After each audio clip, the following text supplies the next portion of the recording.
किसी जमाने में एक खूबसूरत और अजीम अलशान सल्तनत हुआ करती थी, जिसकी शहजादी नीलम अपनी खूबसूरती और महारतों के बाइस पूरे इलाके में मशहूर थी। शहजादी नीलम को नई जगहें दरियाफ्त करने और पुरस्रार चीजों को समझने का बेहद शौक था। एक दिन जब वो अपने महल के बाग में सैर कर रही थी, तो एक पुरस्रार झील की जानिब उसकी नजर पड़ी, जिसके पानी का रंग नीला और अजीब सा था। शहजादी नीलम ने झील के पास जाकर सोचा कि इस पानी को पीने से शायद कोई खास कुव्वत हासिल हो जाए, लेकिन झील के करीब एक पुरानी तख्ती पर लिखा हुआ था, ये जादुई पानी है, इसको पीने वाला हमेशा के लिए सो जाएगा और सिर्फ सच्चे दिल का शहजादा ही इसे दोबारा बेदार कर सकेगा।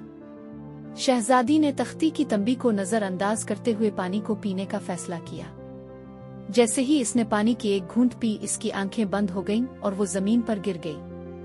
शहजादी की बेहोशी की खबर जल्द ही पूरे महल में फैल गई।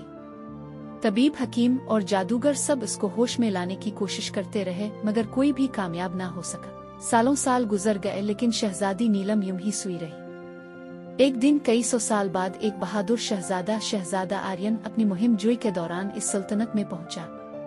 शहजादे को शहजादी की कहानी सुनाई गई कि कैसे वो जादुई पानी के असर से सो रही है और इसे बेदार करने वाला शहजादा अभी तक नहीं आया।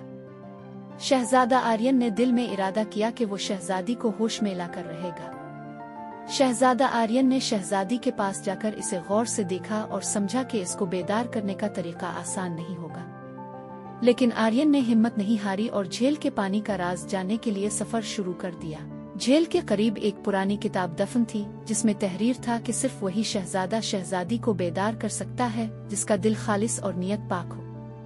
शहजादे ने शहजादी को झील से पानी लाकर पिलाया और जैसे ही शहजादे ने शहजादी को अपने हाथों से पानी बुलाया, शहजादी आंखें खोलती हुई, मुस्कुराती हुई उठ खड़ी हुई।